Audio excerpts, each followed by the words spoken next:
Hi friends, கடந்த 19ஆம் தேதியே தேர்தல் ஆணையம் வரைவு வாக்காளர் பட்டியலை வெளியிட்டுட்டாங்க.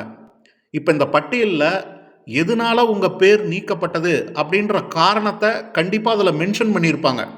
நீங்களும் அதை கண்டிப்பாக செக் பண்ணியிருப்பீங்க. செக் பண்ணாமலாம் இருக்க மாட்டீங்க.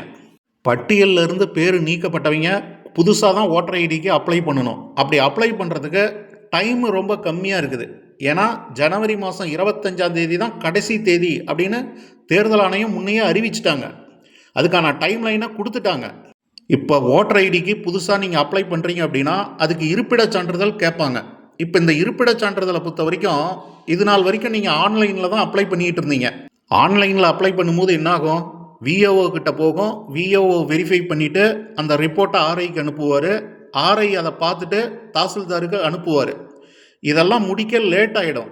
இப்போ அதுக்கான டைம் இல்லை, டைம் ரொம்ப கம்மியாக இருக்குது.